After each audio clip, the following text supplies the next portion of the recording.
Hello everyone, my name is Zenitsu and I'm back with another Digimon deck profile video. So today I'm going to be taking a look at BT-05 and take a look to see all of the new tools that we have to be working with, and we got a lot of new and interesting tools to build decks in some unique and varied ways, and one of those ways is going to be with how AncientGarurumon plays. So AncientGarurumon was a pretty decent deck in the last set, but with all of the generic Garurumon support that BT-05 is bringing, we could build the deck in some new and interesting ways, utilizing a whole bunch of different tools to really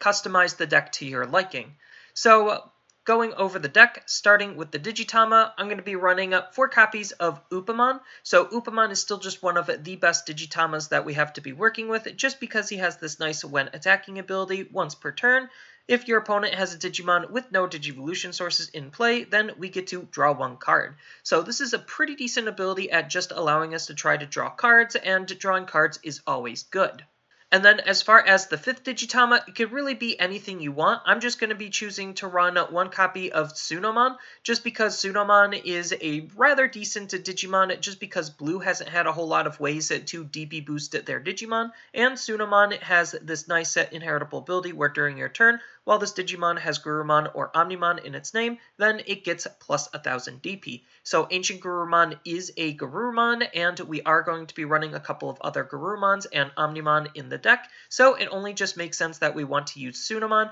In fact, if you even wanted to, you could maximize Tsunomon and make him the main Digitama, and then make the sub-Digitama anything you want.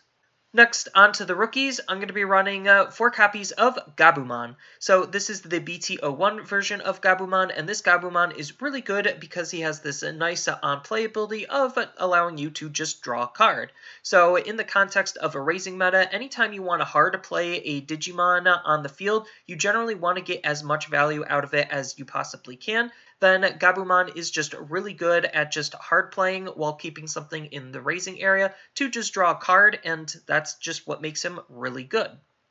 Next, I'm going to be running 3 copies of Veemon. So this is the BT-02 version of Veemon, and this Veemon is a pretty decent just because he has this nice inheritable ability where during your turn, once per turn, when this Digimon becomes unsuspended during your main phase, then you get to draw 1 card. So drawing is always usually really important because it helps with the overall consistency of the deck, and Blue plays around with the sub-theme of unsuspending their Digimon a lot, so you'll just easily be able to get the card draw off of Veemon, thus making him a really good card to utilize.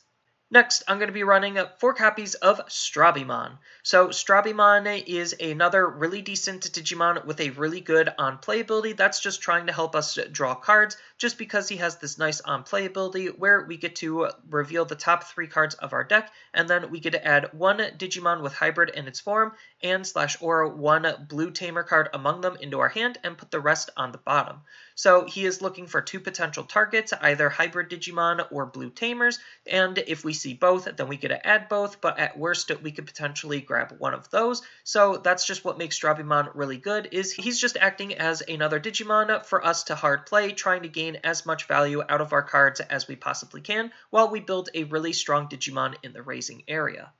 And then the last rookie of the deck is going to be 4 copies of Gabumon. So this is the BT-05 version of Gabumon, and this Gabumon, again, has another really good on-play ability where you get to check the top 3 cards of your deck and then add 1 Digimon with Garurumon in its name and 1 Digimon with Omnimon in its name, put it into your hand, and then the rest on the bottom. So this is basically doing the exact same thing as Strabimon, except this is looking for our Garurumons and Omnimons, and we are running a decent number of Garurumons and Omnimons like we are with tamers and hybrids, so it's just another really good tool to just try to add cards into our hand to hard play while we build a Digimon in raising.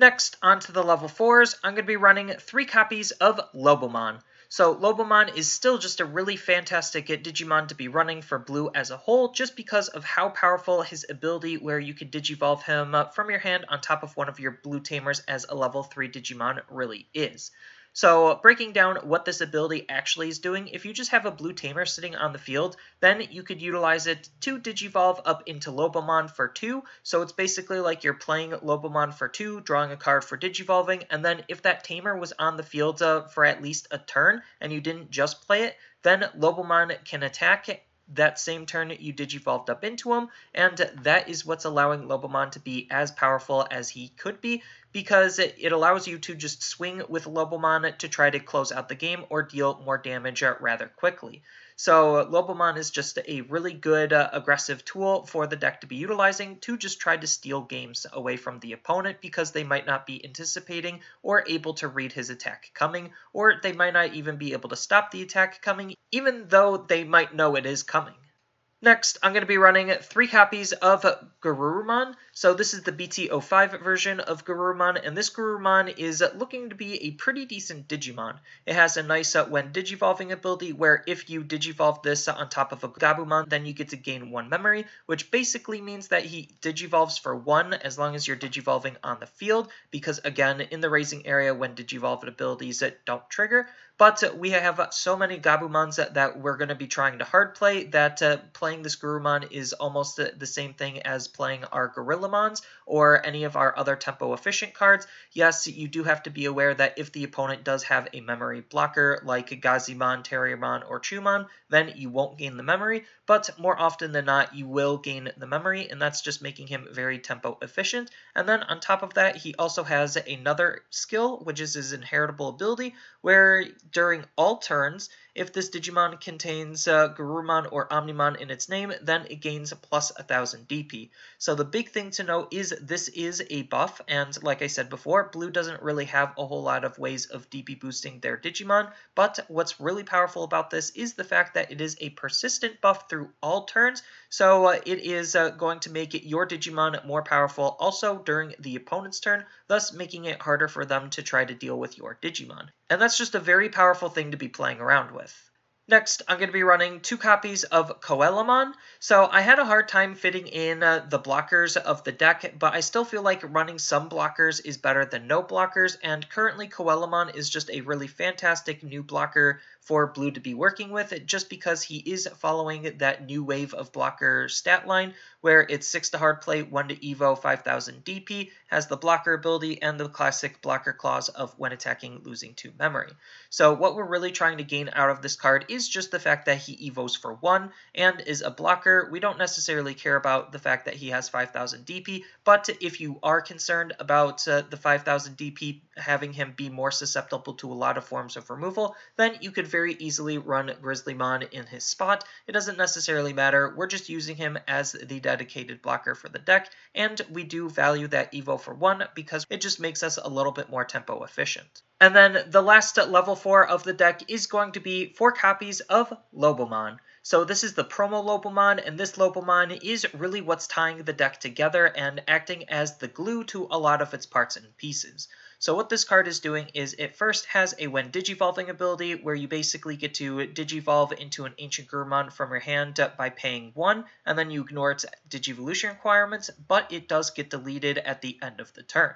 So what's really important on how we could utilize this card is if we just have, let's just say, a memory fixing Tamer on our field, then we get to raise out our rookie, Digivolve into Lobomon, and then Lobomon's when Digivolving ability will allow us to go straight into Ancient Garurumon off of a rookie. And that's just really, really powerful considering how good Ancient Garurumon can be. And then on top of that, it has another ability, which is its inheritable ability, where during your turn, when you Digivolve this Digimon into an Ancient Garurumon from your hand, then you get to reduce its Digivolution cost by 2. So whether you're Digivolving him into an ultimate to then go into Ancient Garurumon, or you just skip it and go straight into Ancient Garurumon, it doesn't necessarily matter. The whole point is this version of Lobomon makes Ancient Garurumon that much more playable, and Ancient Garurumon is just a very powerful card to be playing around with, especially with all of these new Garurumon synergies. Next, on to the level 5s, I'm going to be running 4 copies of Garurumon Sagittarius mode. So Sagittarius mode is a pretty unique Digimon, and his uniqueness gives him a lot of flexible options on how we could utilize the card. So what makes him so unique is the fact that he is a level 5 that can evo for 3 off of a level 4, which is pretty standard, but he also has the added option of Digivolving on top of a level 5 for 1. So that's what makes him really special, considering he can act as a pseudo-mega because of his ability native to him, where during your turn, while this Digimon has a Digivolution source that contains Garurumon in its name, then this Digimon gains jamming, thus allowing you to aggress safely onto the opponent's security, not worrying about the fact that he's going to die due to an opponent's security Digimon. So that's really good considering the way the deck wants to be played. It does want to have the level 5s act as a good backbone in case you don't see your level 6. So Garurumon Sagittarius mode is fulfilling that role where he is just acting as a pseudo-mega. And then on top of that, he also has an inheritable ability where during all turns, while this Digimon has Garurumon or Omnimon in its name, then it gets plus 1000 DP. So if you Digivolve him on top of himself, which you can do, then he's going to be a 9k with jamming, and for a level 5, that's pretty decent, but obviously we want to utilize this with AncientGarurumon to make him even more powerful during the opponent's turn. So a stacked AncientGarurumon will have at least 14k DP, swing for potentially more, and that's just looking to be pretty powerful for a level 6. And then the other level 5 of the deck is going to be 3 copies of Garurumon. So this is the promo version of Garurumon, and this is a really decent card to be playing around with because of all of the Garurumon synergies, where he has a nice when attacking ability once per turn. If this Digimon has a Garurumon in its Digivolution source, then we get to unsuspend this Digimon. So this is a really important piece to this deck, considering we do get the draw off of Veemon, and we do get the plus 1000 buff off of the Garurumon. So a 7k body that could swing twice is already looking to be pretty decent, or we could even boost him even higher depending on what your other low end and eggs are. But the other ability that we're looking to gain out of the card is his inheritable ability, where during your turn, while you have 8 or more cards in your hand, then this Digimon gains security attack +1. So this is really good because we could utilize Sagittarius mode to give him an extra security attack, so he could be attacking for 2 security with jamming, and that's looking to be pretty decent. On top of which, his synergy with AncientGarurumon is pretty decent, considering AncientGarurumon can swing multiple times, and swinging multiple times with security attack +1 is already just looking to be a really good strategy. And the fact that everything is a Garurumon just makes it all work. Next, onto the Megas, I'm going to be running 4 copies of AncientGarurumon. So AncientGarurumon is just a very powerful Digimon. His stats are already slightly larger than your average at level 5, at the downside of the fact that he evos for 5, but thanks to the promo Lobomon, we could mitigate that, whether we utilize his when Digivolving ability to warp right into him, or we utilize his other ability to just tempo up into him. It doesn't necessarily matter, but what this card is doing that's making him so strong is he has a nice when attacking ability once per turn. We may unsuspend up to 2 of our Digimon with Garurumon in its name or hybrid in its form. So this just allows us to swing with multiple different Digimon. So we could swing with AncientGarurumon and 1 other Digimon potentially twice, and that could be really devastating on the opponent, considering we have Garurumon to deal extra damage. And on top of which, we have Sagittarius mode that also will have jamming. So that's like the whole intended synergy on top of making himself swing. So we just are able to get lots of attacks off really quickly. And then on top of that, he even has an on-delete ability where we get to play 1 blue level 4 or lower Digimon with hybrid in its form from our hand for free. So if we utilize the warp ability off of Lobomon, he's at least going to be able to potentially replace himself with either of our Lobomons, and that's already looking to be pretty good. But even if we just tempo up into him, just having an on-delete ability that just lets us play one of our Digimon is just really good, considering just always keeping a body on board is usually a really powerful thing to do, and if they blow a lot of their removal on him, then they might not be able to deal with the body that's incoming. And then the last Mega of the deck, which is going to be the main level 7 of the deck, is going to be 2 copies of Omnimon. So this Omnimon is the BT-01 version of Omnimon. It could really be any Omnimon you feel like you want to be utilizing. I just really like what this Omnimon is doing because he has a nice when Digivolving ability that's acting as some very solid removal to delete one of your opponent's Digimon and all of the other Digimon with the same name as the one you deleted. So blue, just as a whole, tends to lack the ability to interact with the opponent's Digimon. So that's why I'm choosing to run this Omnimon over any of the others, but as I mentioned before, the other Omnimons are just as good as this one. But this one also has a nice when attacking ability where you could unsuspend this Digimon by returning one of your Digimon that is level 6 from his evolution source back to your hand. So that's the primary reason why I like using this Omnimon, is to try to return AncientGarurumon back to our hand, because the big problem with the AncientGarurumon deck is we only have a finite number of AncientGarurumons, and we can only dig and draw so much to try to find them, that having this Omnimon to at least try to gain us additional AncientGarurumons is very, very powerful, especially when this Omnimon can still gain the Security Attack Plus off of the Garurumon, and it still also gains the buff off of Sagittarius mode. So he's just looking to be a very powerful Digimon for the deck to be playing around with. Next, on to the options, I'm going to be running 3 copies of Hammer Spark. So Hammer Spark is still just one of the best blue options we have to be playing around with, just because of how good this card is, because it costs 0, gains us a memory, and has the nice security ability of gaining us 2 memory, which is effectively taking away 2 memory from the opponent. So the security ability gaining the 2 memory during the opponent's turn is pretty good, considering it could force end the opponent's turn, and we could utilize its main ability to just gain that 1 memory to enhance and extend some of our plays and make more powerful plays possible, all making Hammer Spark just still one of the best cards that we could be using.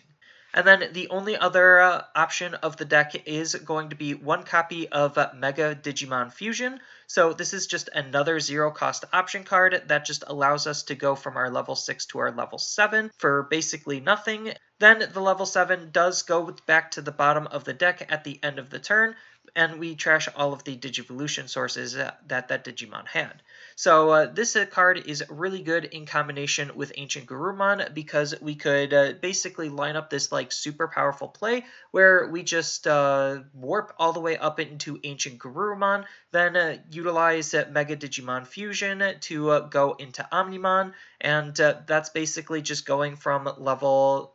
3 to level 7 for borderline almost no memory or very little memory, and then on top of that, with Omnimon's ability to add AncientGarurumon back to hand, that's how we get the AncientGarurumon back and suffer as little damage as we possibly can from our card's negative side effects. Because if we utilize the warp off of Lobomon, then the Digimon would be deleted anyway, and because we get to choose the order of events, we could choose to either let the Omnimon get deleted, or off of Mega Digimon Fusion, put them back to the bottom of the deck. But again, the whole idea is just to swing out with AncientGarurumon, make sure we leave 1 attack open to Digivolve into Omnimon with the card, and then swing twice with Omnimon. So like I said, it's just lining up a lot of attacks and making sure that we could utilize our cards as efficiently and effectively as we possibly can.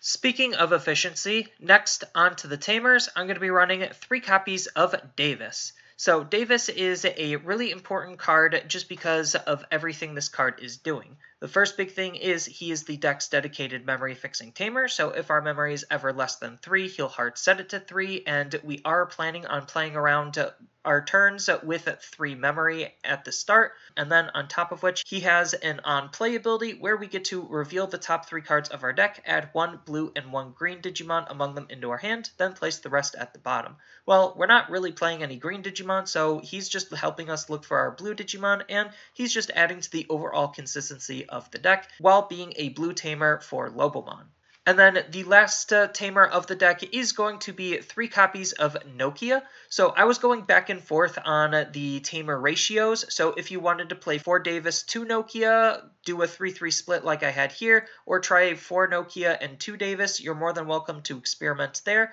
But Nokia is another really good tamer for the deck just because she has 2 really decent abilities. Her first ability is an on-play ability where you get to play 1 Agumon or Gabumon from your hand for free. We are playing quite a decent number of Gabumons, and both of the different types of Gabumons have really strong on-play abilities, so that's what is making Nokia just so good, is that level of interaction and synergy. And then on top of that, she also has another ability, which is her main ability, where when we Digivolve one of our Digimon from our hand into a Garurumon or Omnimon or Greymon, then we get to suspend this Tamer to reduce the memory cost of that Digivolution by 1. So she's just making it even more efficient to Digivolve up into our Digimon, and that's what's really making her shine, is just all of the level of synergy and interaction that she has with the deck. So one of the big reasons why we want to see her as often as we can, which is why I kind of wanted to go with the 3-3 split, is because with the Lobomon, we could Digivolve into AncientGarurumon for free, which is already just really decent to think about, on top of which we could utilize this Garurumon to gain the memory back after a Gabumon play, and then Nokia will reduce the evolution by 1, so it basically makes Digivolving into this Garurumon for free. And then if we use Sagittarius mode to Digivolve off of a level 5, Nokia will also make that evolution free. So there's just a lot of value that Nokia adds to the deck overall, just because we are playing around with a lot of Garurumons and Garurumon synergy on top of all of the hybrid synergy. And between her and all of the other things that the deck is doing, it definitely has a really nice ebb and flow to it. And then there's still just a ton of other things that you could do with the deck, all depending on what you want to focus on. So if you want to double down on DP boosting your Digimon, then Demi Veemon is really good because when the Digimon becomes unsuspended, it gets plus 1,000. So a lot of our Digimon can unsuspend themselves. So it's a very easy way to get a good boost on them as well. And then on top of which, we have the other side of the Garurumon support, which wants to interact with getting rid of the opponent's inheritable sources. So we have the Garurumon that gives you security attack +1 for that. On top of which, we also have the Gabumon, which adds a when attacking ability, which isn't locked once per turn, to get rid of the opponent's inheritable sources on their low-level Digimon. And then we even have an on-play Gabumon, which Nokia can play for free, just to help us trash the opponent's inheritable sources. And because we're trashing the inheritable sources, you could even think about running Blukamon and Gomamon, just because they have a very nice ability to just gain you a memory when you trash the opponent's inheritable sources. Then on top of which, we also have the other hybrids that you could think about running. So you have Kendo Garurumon, which unfortunately does not count as a Garurumon, even though he does have Garurumon in its name. It's just the Japanese version doesn't act that way, so we have to follow the Japanese version. But it's still a hybrid, and it still interacts with all of our hybrid support, on top of which it also can Digivolve off of a Tamer, so if we don't see a Lobomon, we could use Kendo to do something very similar, and he even has a nice when attacking ability to try to bounce the opponent's low-level Digimon. Then on top of that, we also have Beowulfmon to just act as a good Digimon with jamming, and while he has a hybrid underneath him or a Tamer underneath him, then he also can't be attacked into, so he's just a very hard Digimon for the opponent to deal with. And if the whole point is trying to have our level 5s do a lot of the work while we wait for our level 6, then Beowulfmon is a really good level 5 to be doing that with. And then we just have some other really decent cards to just try to round out the deck, or to try to swap things out and interchange it with. And we also have the Promo Garurumon, which could help us draw some more cards for our Garurumons attacking, and this isn't locked to once per turn, so we could get multiple draws off with the multiple different attacks on our Garurumons. Then on top of which, we also have other Omnimons that we could play. So we could play the Omnimon with the Blitz ability just to try to get in an extra attack to try to close out the game with. Or we could play Omnimon X Antibody just because he is a really good Omnimon in his own right. Then there's some other cute options that we could think about running. So if you are going to be going with the attack the inheritable sources strategy, then Absolute Blast is an absolute blast to be playing around with, because it allows you to return to the bottom of the deck the opponent's Digimon with no Digivolution sources, while continuously adding to removing the opponent's Digivolution sources, while having the good security effect of activating its main. Or if you want, you could just run Cocytus Breath just to straight up bounce the Digimon back and not worry about anything. And then on top of that, you also have Kaiser Nails you could think about playing, just because if you do line up a play where you warp Digivolve your Promo Lobomon into AncientGarurumon and then utilize Mega Digimon Fusion to go from AncientGarurumon into Omnimon, you could Kaiser Nail to end the turn with to just split your stack, so that way you still have an AncientGarurumon on the field. So that's just pretty interesting to think about. Plus Kaiser Nail is just a decent card to play all around. And then as just another really good tamer to consider running, you could consider running Sora and Joe, just because they do fit with the getting rid of the inheritable sources sub-theme that you could also lean heavily into, while also potentially gaining lots of memory for the opponent having a Digimon with no Digivolution sources. So it just allows you to add more memory potential that the deck has, and the more memory potential that the deck has, the more powerful plays you could line up.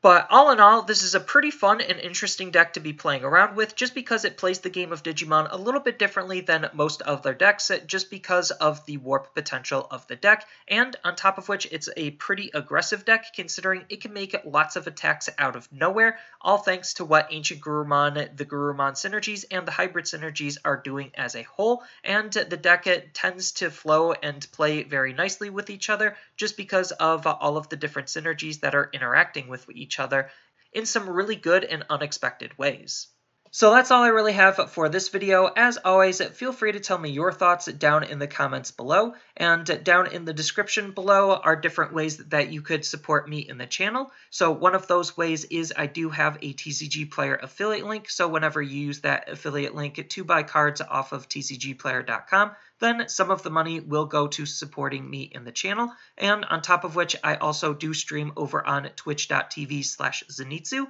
so following and subbing is a good way to support me over on that platform as well. And on top of that, I also do make and sell playmats over on Overcard Gamers on Facebook, so whenever you buy one of my designs through them, then some of that money will also help go to supporting me in the channel. And as always, don't forget to like, share, and subscribe for more content, and I'll see you in the next video.